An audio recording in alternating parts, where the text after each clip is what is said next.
సఘోషోధార్తరాష్ట్రాణాం హృదయాని వ్యదారయత్ నభస్య పృథివీం చైవ తుములో వ్యనునాదయన్. పాండవ వీరుల శంఖముల యొక్క ఆ సంకుల ధ్వని భూమి ఆకాశములను దద్దరిల్ల చేయుచు దుర్యోధనాదుల గుండెలను బ్రద్దలు చేశాను.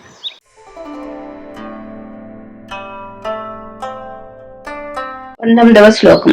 ఓ ధృతరాష్ట్ర, ఆ భీకరమైన శబ్దానికి భూమి ఆకాశాలు దద్దరిల్లను. అది మీ తనయుల హృదయాలను బ్రద్దలు చేశాను. శ్రీకృష్ణ భగవాన్ని మరియు అర్జునుడు మొదలుగా గల పాండవ మహారథుల శంఖనాదం భూమి ఆకాశాలను దద్దరిల్ల చేసింది. కౌరవ సైన్యం గుండెల్లో భయోత్పాతాన్ని కలిగించింది. ధర్మము సాక్షాత్తు భగవంతుడు తమ పక్షాన ఉండటం చేత పాండవుల మనోధైర్యం ద్విగుణీకృతమయ్యింది.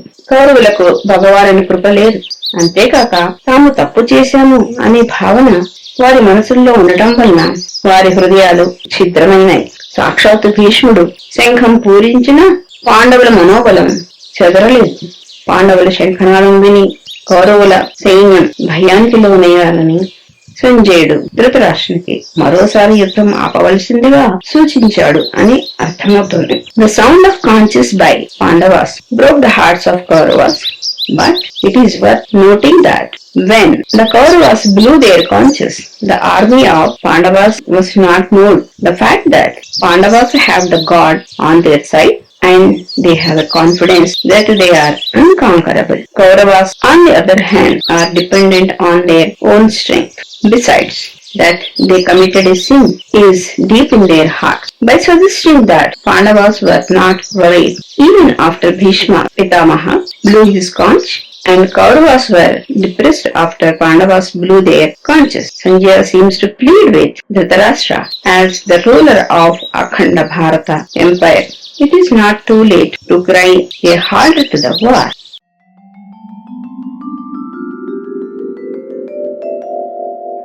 అథ వ్యవస్థితాన్ దృష్ట్వా ధార్తరాష్ట్రాన్ కపిధ్వజః ప్రవృత్తే శస్త్ర సంపాతే ధనురుద్యమ్య పాండవః.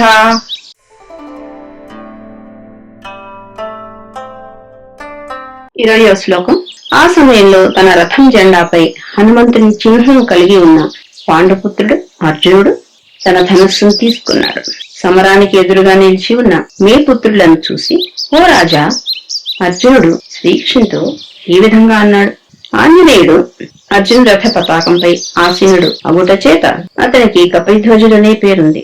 ఒకానొక సమయంలో హనుమాదులు సముద్రంపై సేతు నిర్మాణానికి అంత శ్రమపడ్డారు. నేను నా బాణములతో క్షణంలో నిర్మిస్తాను అని అర్జునుడు సేతువు నిర్మించాడు. హనుమ సేతుపై కాలిడగానే అది ముక్కలైంది.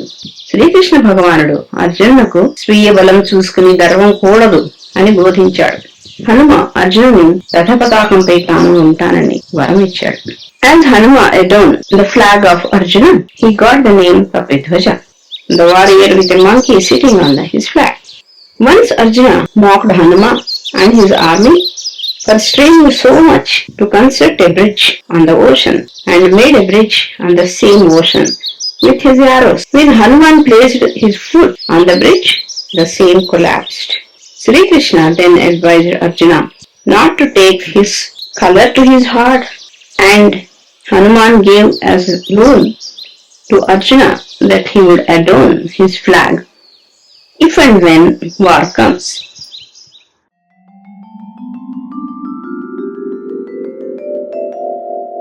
ఋషికేశం తదా వాక్యం ఇదమాహ మహీపతే.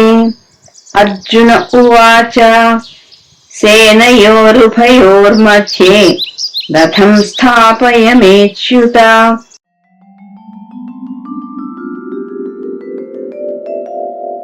యావదేతాన్నిరీక్ష్యేహం యోద్ధుకామానవస్థితాన్ కైర్మయా సహ యోద్ధవ్యం అస్మిన్ రణసముద్యమే.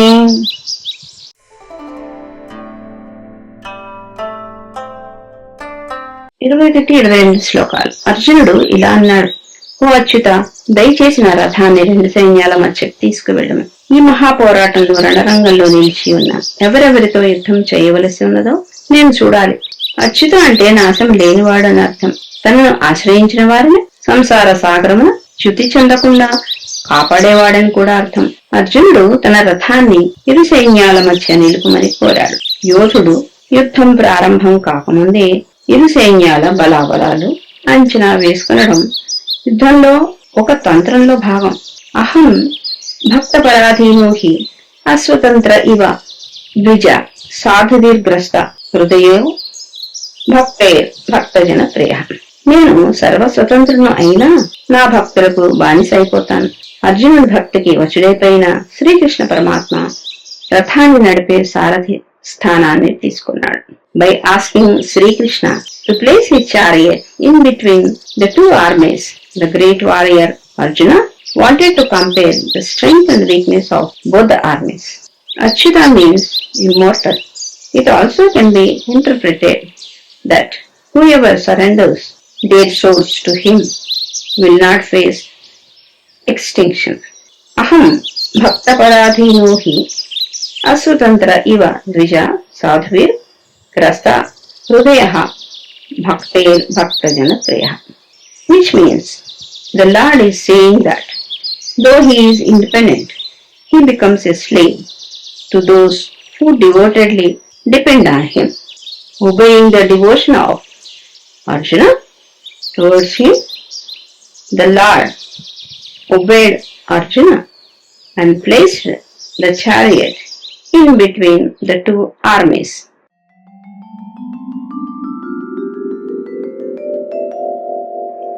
योत्स्यमानानवेक्षेऽहं ये तत्र समागताः धार्तराष्ट्रस्य दुर्बुद्धेः యుద్ధే ప్రియచికీర్షవః.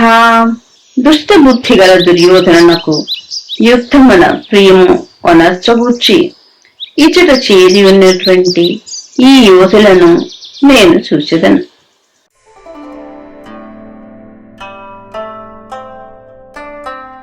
దుర్బుద్ధి గల ధృతరాష్ట్రుని పుత్రుని సంతోష పెట్టడం కొరకు అతని పక్షాన యుద్ధానికి వచ్చి ఉన్న అందరినీ ఒకసారి నాకు చూడాలనిపిస్తోంది. బుద్ధి నాశాత్ ప్రణశ్యతి అనగా బుద్ధి చెడిన మనుషునికి నాశనం తప్పదు అని గీతావాక్యం. దుర్యోధను దుర్బుద్ధి అని పేర్కొని అర్జునుడు దుర్యోధన వినాశనానికి నాంది వాక్యం పలికాడు. ప్రియ చికీర్షవః. దుర్బుద్ధి గల దుర్యోధనునికి అండగా నిలబడిన వారు కూడా సద్బుద్ధి లేనివారని అర్జునుడు సూచించాడు. తమకు చెందవలసిన అర్ధరాజ్యం కూడా తానే ఆక్రమించుకున్న దుర్యోధనుడు అలా పేర్కొనడం సబబే. ఇరు సైన్యములకు మధ్య రథము నిలుపడం వలన అర్జునుడు ఇరు సైన్యాలు బలాబలాలు అంచనా వేయ తలంచాడు. యుద్ధ నీతిలో ఇది ప్రధానాంశం. బుద్ధినాశాత్ ప్రణశ్యతు. The Lord says thus at one place in Gita. This means that those whose character is spoiled is sure to suffer ignominy and death. By referring to Duryodhana, a man with spoiled buddhi, Arjuna predicts death to Duryodhana and his supporters by asking the Lord to place the chariot in between the two armies. Arjuna wanted to estimate the relative strengths and weaknesses on both the armies. It is a war strategy. Nowadays companies do a SWOT analysis every now and then. They assert the strengths and weaknesses, opportunities and threats, and change their strategy not to suffer losses.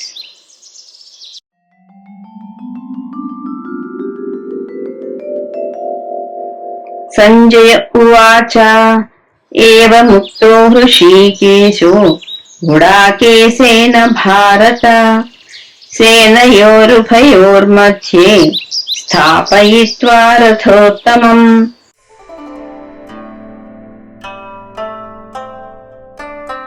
ఇరవై 24వ శ్లోకం. సంజయుడు ఇలా అన్నాడు: ఓ ధృతరాష్ట్ర, ఈ విధంగా నిద్రని జయించిన వాడైన అర్జునుడు కోరిన విధంగా శ్రీకృష్ణుడు ఆ వైభవోపేతమైన రథం రెండు సైన్యముల మధ్యకు నడిపించి నిలిపాడు. నిద్రను జయించి అర్జునుడు గుడాకేశుడైనాడు. ఆధ్యాత్మిక జ్ఞానం కొరకు ఏకాగ్రత అవసరం. అట్టి జ్ఞాని అర్జునుడు. ఇరుసేనల మధ్య రథం నిలిపి శ్రీకృష్ణ భగవానుడు అర్జునునకు తన ఆత్మబంధువులను దగ్గరగా నిలిపి ఉంచాడు. ధర్మబుద్ధి గల అర్జునుడు భీష్మాది బంధువులతో పోరాటం చేయడానికి ఇష్టపడడు అని భగవానుడు ముందుగానే ఊహించాడు.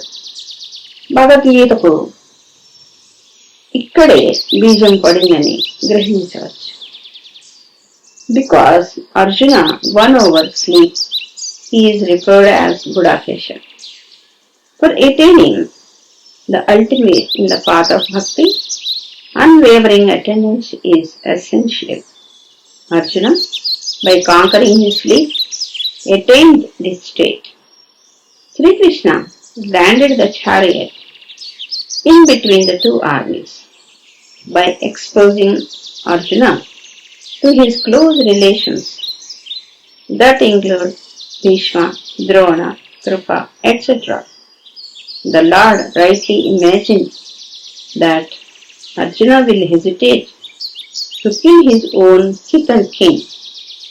The seed for teaching Gita was planted here.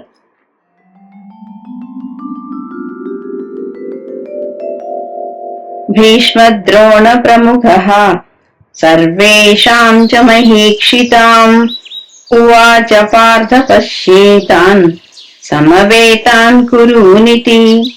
సంజయుడు ఇట్లు పలికెను, ఓ ధృతరాష్ట్ర మహారాజా, అర్జునుడు ఇట్లు చెప్పగా అంతట శ్రీకృష్ణుడు ఉత్తమమగు ఆ రథమును రెండు సేనల మధ్య భీష్మ ద్రోణులకును ఎల్ల రాజులకును ఎదుట నిలిపి, అర్జున, ఈ చేరి ఉన్న కౌరవులను చూడుము అని చెప్పాను.